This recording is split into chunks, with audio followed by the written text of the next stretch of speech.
Assalamualaikum warahmatullahi wabarakatuh. Materi kita sekarang adalah mengenai knowledge management. Kenapa knowledge harus di-manage? Ini sudah saya jelaskan di awal video data management ya. Nah, di sini di video sebelumnya itu juga sudah saya tegaskan bahwa knowledge management adalah merupakan suatu proses gitu ya. Jadi jangan Anda membayangkan bahwa knowledge management ini nanti adalah produk, suatu aplikasi atau suatu sistem, enggak ya.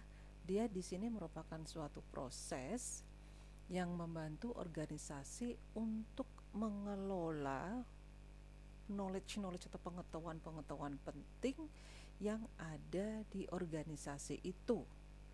Ya, biasanya di sini dalam format yang tidak terstruktur. Sehingga nanti knowledge management di sini knowledge-nya itu bisa disebarluaskan, dipertukarkan di antara karyawan atau orang-orang yang ada di perusahaan tersebut. Dan knowledge ini juga harus bisa dikembangkan, jadi tidak statis gitu ya. Jadi knowledge ini harus bisa dikembangkan, digenerate dengan pengalaman seseorang sehingga akan menumbuhkan pengetahuan baru atau memunculkan suatu pengetahuan baru. Kira-kira seperti itu ya. Itu konsep dan definisi awalnya. Nah, untuk data dan informasi sendiri, saya rasa Anda sudah benar-benar memahami ya. Kita sudah mempelajari mulai dari basis data dahulu. Nah, kalau untuk knowledge sendiri berbeda ya dari data dan informasi. Ini di sini juga Anda saya rasa sudah memahami apa itu knowledge ya. Jadi ini knowledge itu informasi, tetapi di sini lebih kontekstual, lebih relevan dan lebih actionable. Ya, kalau ini value-nya gitu ya. Kalau data itu mungkin tidak ada nilai ataupun nilai itu rendah gitu ya, hampir tidak ada sebenarnya ya. Seperti data nilai gitu, misalkan A B itu kan sebenarnya nggak ada nilainya gitu, atau nilainya rendah, misalkan si A mendapat nilai A, itu ya sekedar informasi yang nilainya mungkin tidak hanya untuk orang itu saja gitu kan, tidak mempunyai nilai tinggi. Berbeda dengan informasi ya. Informasi ini mempunyai nilai, tetapi proses dari data menjadi informasi, di sini ada knowledge-nya, itu yang nilainya tinggi gitu ya. Nah, ini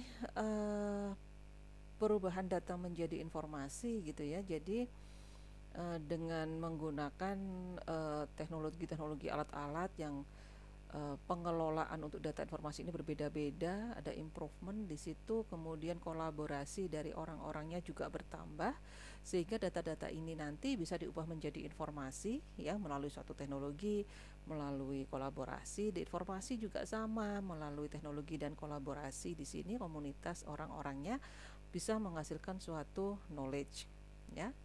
Knowledge di sini ada learningnya, di situ ada pembelajarannya, ada pengalamannya, nanti akan menghasilkan suatu wisdom ya, pengambilan keputusan yang berdasarkan pengetahuan itu biasanya lebih bijak gitu ya, lebih masuk akal, lebih bijak, lebih membawa sesuatu hal yang positif gitu, dibandingkan Anda membuat atau orang membuat keputusan tanpa adanya knowledge kan gitu ya. Oke, ini cuman contoh aja gitu ya. Data ini misalkan ini data ya begini aja gitu kan. Nah, kalau sudah diolah, dia akan menjadi suatu informasi. Ya, misalkan seperti ini. Earn value ini ya, earn value-nya. Nah, kemudian dengan menerapkan knowledge-nya bahwa untuk menghitung EV ini harus ada apa dan lain sebagainya, ini akan menghasilkan suatu pengetahuan ya. Untuk keuntungan perusahaan, earn value berarti nilai yang didapatkan perusahaan. Kita tidak bisa lagi dengan menghitung rugi perusahaan berapa, laba perusahaan berapa, tidak seperti itu, tetapi di sini mungkin ada unsur-unsur lainnya ya, kira-kira seperti itu. Oke, kemudian ini lewat aja. Sekarang kita akan melihat knowledge dulu sebelum ke knowledge pengetahuan ya, manajemen knowledge. Kita akan mencoba ke knowledge dulu, ya. Jadi di sini knowledge didasarkan dari view subjektif atau subjektif view-nya. Ya, knowledge di sini bisa sebagai state of mind. Jadi uh, apa ya, pernyataan dari suatu pemikiran, ya, state of mind itu bisa menjadi suatu pengetahuan atau berdasarkan dari pengalaman, ya, itu pengetahuan. Oke, kemudian oh maaf, kalau dilihat dari objektifnya, ya, di sini knowledge di sini bisa dilihat dia sebagai suatu objek atau bagaimana mengakses ke informasi, ya, itu knowledge, atau kapabilitas dari seseorang, ya. Kemudian komponen-komponen knowledge itu 70% berasal dari manusia. Ya, selain di situ ada proses dan ada teknologi, itu kecil sekali ya pendukungnya. Kalau kita lihat di sini teknologi ya, data, jaringan, internet gitu ya, memang mendukung knowledge di situ. Kemudian kalau proses bisa knowledge management mappingnya, workflow-nya, best practice, business intelligence itu prosesnya. Ya, tapi kalau people di sini komponen yang paling besar dari pengetahuan gitu. Ya, di situ ada sharing, ada inovasi, ada teamwork, motivasi, itu bisa menghasilkan suatu knowledge. Jadi komponen di sini yang menghasilkan knowledge yang paling besar adalah di people-nya. Ya, meskipun orang-orang people ini dalam menghasilkan knowledge, dia di sini ada irisannya ya dengan teknologi dan dengan prosesnya. Jadi tidak hanya teknologi aja tanpa proses atau proses aja tanpa teknologi. Itu ya. Oke. Nah, ada beberapa tipe dari knowledge. Ya, di sini kalau kita lihat dia bisa prosedural maupun deklaratif. Ya. Kalau deklaratif knowledge atau substantif knowledge di sini intinya adalah pada belief, apa ya, suatu kepercayaan mengenai relasi antar variabel. Jadi dia mempercayai bahwa ada sesuatu A yang berhubungan dengan sesuatu B, maka nanti akan apa gitu. Beda dengan prosedural. Kalau prosedural di sini ada aksi, ada step-stepnya gitu. Ya, kalau yang deklaratif atau substantif biasanya tidak ada, pokoknya ini sama ini ada hubungannya gitu. Ya, itu bisa menghasilkan suatu knowledge. Kalau yang prosedural di situ ada step-stepnya atau aksi-aksi yang harus dilakukan untuk menghasilkan hasil sesuai yang diharapkan maupun yang tidak diharapkan. Kan gitu ya, knowledge. Nah, ada juga yang kita sebut sebagai eksplisit dan tasit. Ya, kalau eksplisit di sini pengetahuannya itu bisa didokumentasikan. Ya, bisa didokumentasikan, itu bisa ditulis, bisa didokumentasikan gitu ya. Nah, di sini biasanya pengetahuan-pengetahuan ini lebih rasional, lebih objektif. Contohnya di situ adalah kebijakan-kebijakan, terus ada laporan, ada strategi, ada kompetensi dan lain sebagainya. Beda dengan tacit knowledge. Kalau tacit di sini berdasarkan pengalaman, ya, berarti berdasarkan penilaiannya secara subjektif gitu. Ya, ada pengalaman, ada apa ya, feeling gitu ya. Kemudian kepakaran seseorang gitu. Ya, ini tacit. Jadi tacit di sini misalkan kadang-kadang susah gitu ya untuk didokumentasikan. Kalau seperti feeling itu kan tidak bisa didokumentasikan malahan. Ya, feelingnya bahwa bulan depan ini kalau kita jual barang ini bakalan laku keras nih. Gitu. Kok bisa begitu gitu? Kalau ditanya kok bisa begitu, dia nggak bisa mengutarakan secara prosedural bahwa ini enggak. Beda dengan yang eksplisit tadi. Kalau eksplisit itu prosedural, berarti mungkin sesuai dengan langkah-langkahnya. Kalau ada ini, setelah itu ini, setelah itu kita terapkan ini, maka nanti ini gitu. Ya, kalau tacit enggak. Kalau namanya feeling gitu ya, berdasarkan pengalaman saya dulu, kalau kalau hujan seperti ini itu nggak lama gitu. Ya belum tentu nanti hasilnya betul atau salah, kan belum tentu. Itu ya tadi hasilnya itu sesuai yang diharapkan atau tidak, ya itu nanti tergantung nanti gitu kan. Nah, hasilnya nanti bisa menjadi suatu pengetahuan lagi. Gitu ya. Kemudian juga kalau tacit knowledge di sini tentang kepakaran seseorang, misalkan keahlian dokter dokter dalam menangani suatu penyakit gitu ya, itu termasuk tacit juga. Meskipun misalkan demam berdarah itu kalau eksplisit ya, dapat dikodekan, dapat didokumentasikan. Kalau demam berdarah itu misalkan apa namanya, tanda-tandanya adalah demam, kemudian apa gitu. Tetapi menurut pengalaman seseorang, mungkin dokter yang sudah pengalamannya bertahun-tahun, bisa menemukan bahwa kalau demam berdarah itu ternyata tidak seperti itu. Misalkan ya, oke lah demam, oke lah ada bintik-bintik, tapi ternyata ada loh pasien yang tidak ada bintik-bintiknya, ternyata demam berdarah gitu. Ya, nah ini biasanya kalau ada kepakaran seseorang seperti ini, itu menjadi mahal pengetahuannya.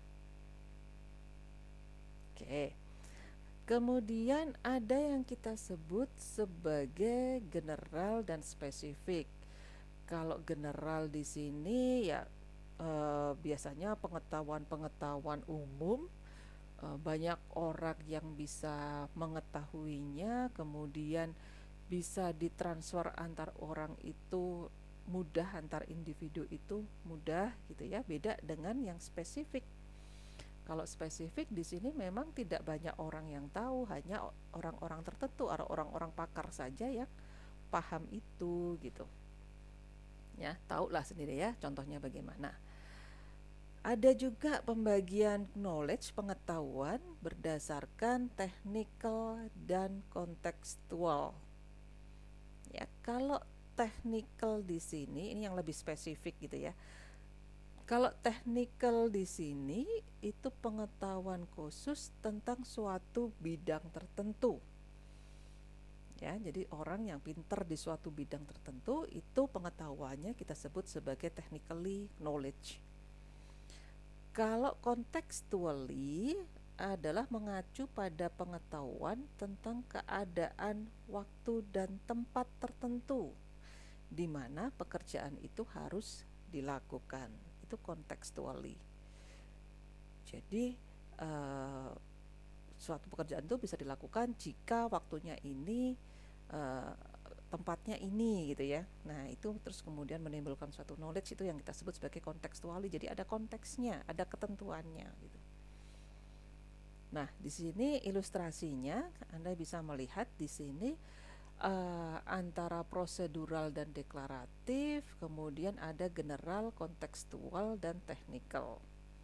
Ya, kalau kita lihat, kalau deklaratif yang tidak prosedural, ya, yang general, kalau eksplisit itu berdasarkan tadi prosedural. Di sini contohnya adalah buku-buku yang di situ terdapat alasan-alasan atau hal-hal yang mendasari, melatar belakangi apakah suatu perusahaan itu harus membeli stok, ya, harus menambah stok barang, gitu kan. Kemudian ada alasannya, mungkin karena harga atau macam-macam gitu ya, itu eksplisit. Nah, kalau deklaratif tacit itu adalah ada feeling gitu ya, ada pengalaman mungkin bahwa kalau keadaan ekonomi sekarang seperti sekarang, itu maka kita tidak boleh menambah barang atau malah kita harus stok barang banyak gitu. Oke, ya itu deklaratif. Kalau prosedural, kalau yang eksplisit, deklaratif eksplisit tadi kan ada hal-hal yang melatar belakangi perusahaan itu beli barang atau tidak. Nah, kalau prosedural yang eksplisit itu adalah ada step-stepnya kayak algoritma gitu ya. Langkah pertama ini, langkah kedua ini, langkah ketiga ini, begitu. Ya. Nah, kalau tacit ya itu mungkin tidak sesuai ya berdasarkan lagi pengalamannya gitu ya. Ya dia prosedural ada step-stepnya gitu. Kalau membeli stok itu stepnya seperti ini loh. Gitu. Nah, dia tidak berdasarkan dari buku tapi berdasarkan dari pengalamannya. Ya, itu yang general secara umum. Ya, di sini Anda bisa melihat bagaimana kalau contextually dan bagaimana kalau technically. Di sini ada perbedaannya. Ya, bisa ya dibaca sendiri ya. Oke. Kemudian ini perbedaan antara knowledge dan kepakaran, pengetahuan dan kepakaran. Kalau kepakaran itu suatu pengetahuan dengan kualitas yang lebih tinggi lagi. Ya, hanya orang-orang tertentu dan biasanya kosnya memang mahal gitu ya, bidang tertentu, orang-orang tertentu gitu ya. Seperti itu. Seorang pakar lah kalau Anda bisa mengatakan seorang pakar pemrograman gitu kan. Nah, dia mempunyai kualitas yang programmingnya benar-benar handal gitu. Ya, dia seorang pakar program itu. Nah, kalau Anda mengatakan teman Anda dia pakarnya nih dalam program, dalam coding gitu kan. Nah, berarti Anda memang mengakui teman Anda itu benar-benar mempunyai kualitas yang tinggi dalam pengetahuannya tentang coding. Ya. Beberapa karakteristik dari suatu pengetahuan dia harus eksplisit, ya, bisa disampaikan sebenarnya, kemudian bisa didokumentasikan, dikodekan, ya meskipun susah seperti tacit gitu ya, tetapi paling tidak bisa dikodekan, ya, ya mungkin seperti apa ya, pengalaman-pengalaman seseorang jadi kayak mitos gitu kan bisa dikodekan ya. Nah, itu ya. Kemudian bisa diajarkan ya. Ya, Anda termasuk di sini belajar itu kan kita belajar tentang pengetahuan gitu ya.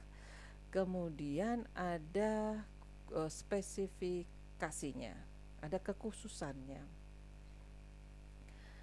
Nah, di sini setelah Anda mengetahui mengenai apa itu pengetahuan, macam-macamnya dan lain sebagainya, nah Anda juga pasti sudah menyadari karena di materi sebelumnya juga sudah saya sampaikan bahwa pengetahuan-pengetahuan itu harus di-manage gitu ya. Jangan sampai pengetahuan itu selesai gitu, hilang gitu. Nah, hilang itu kayak data, berarti merugikan perusahaan. Kita tidak bisa menganalisa lagi, kita tidak bisa menggunakan pengetahuan lagi gitu ya. Jadi misalkan aja suatu perusahaan sekarang dia punya seorang manajer yang benar-benar ahli, benar-benar pinter, maka perusahaan itu harus bisa memanage, mendokumentasikan, mengelola pengetahuan dari manajer itu, sehingga nanti kalau manajer itu diganti dengan orang lain, ya, orang lain itu bisa menggunakan pengetahuan dari si manajer lama untuk pengambilan keputusan yang nantinya dia hadapi, ada masalah perusahaan yang dia hadapi.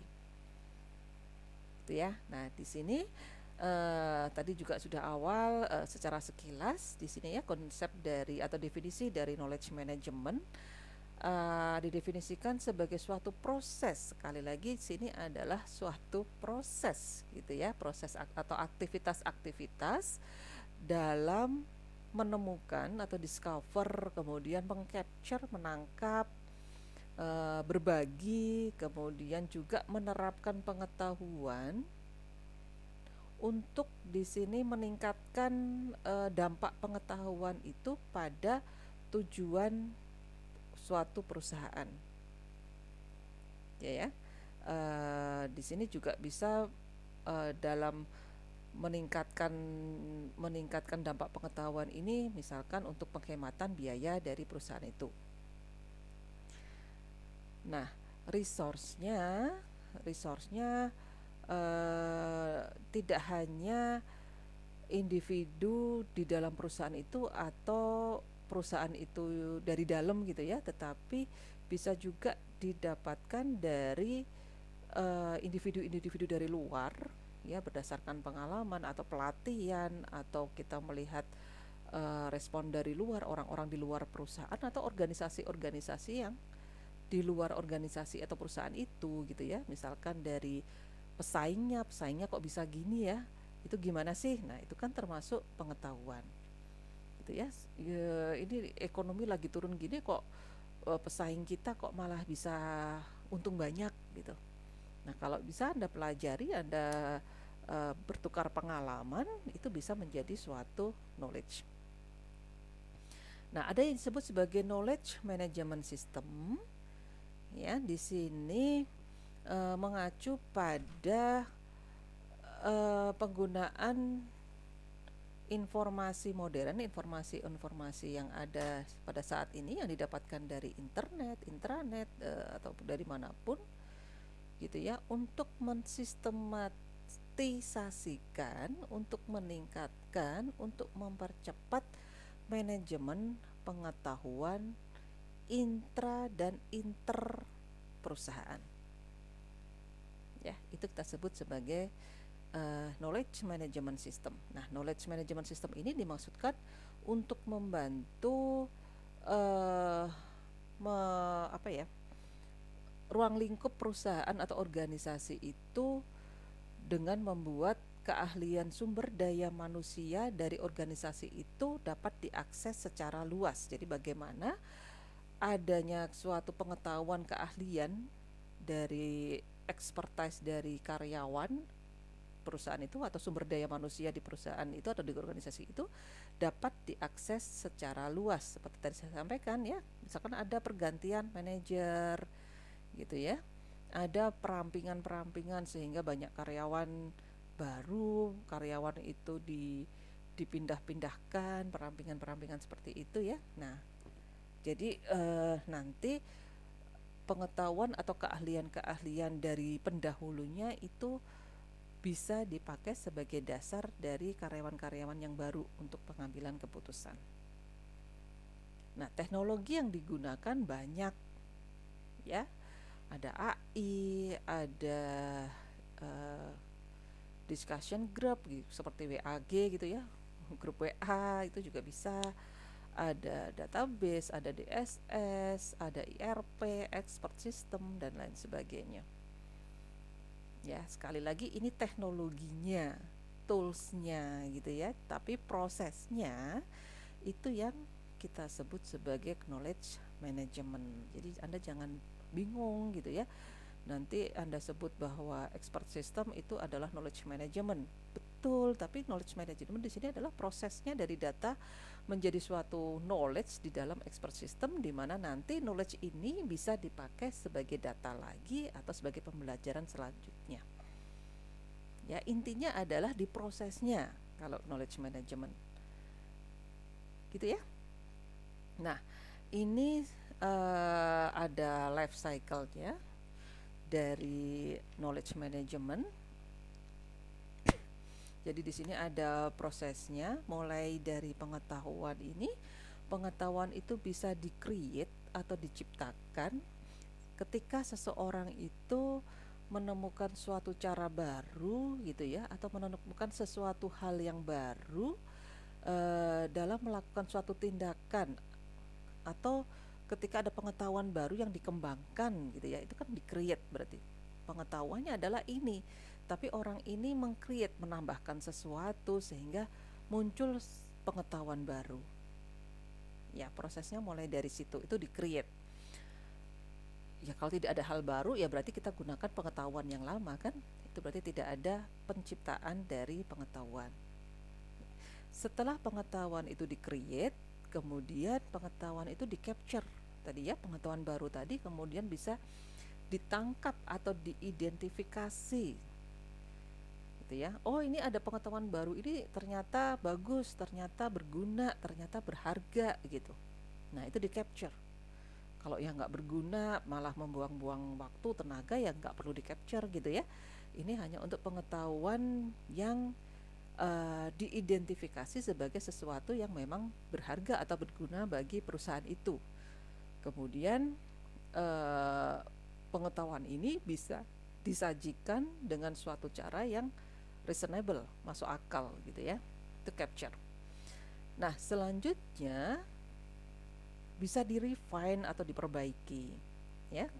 Pengetahuan-pengetahuan yang tadi di capture itu tidak terus apa adanya gitu kan, enggak, tetapi bisa diperbaiki gitu ya. uh, Bisa ditindaklanjuti, kira-kira seperti itu refine. Nah, kalau sudah seperti itu kemudian di store, disimpan ya. Ketika proses refine tadi sebenarnya itu ya, perbaikan itu melibatkan dari tacit knowledge atau pengalaman atau wawasan seseorang. Jadi ketika ada pengetahuan ini bisa diperbaiki berdasarkan dari atau digenerate dengan tacit knowledge dari seseorang ya. Nah, kemudian di store, disimpan.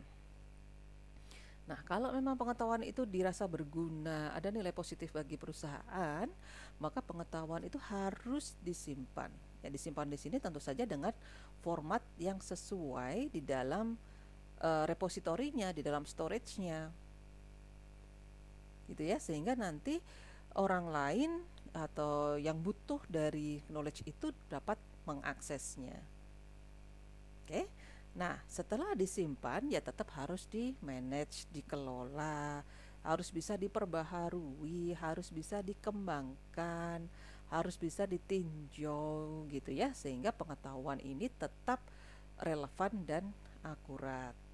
Ya, kemudian knowledge bisa disebarluaskan. Jadi tidak hanya untuk diri sendiri gitu ya. Knowledge ini bisa disebarluaskan bagi siapapun di dalam perusahaan yang memang membutuhkan. Ya bisa diakses dimanapun dan kapanpun.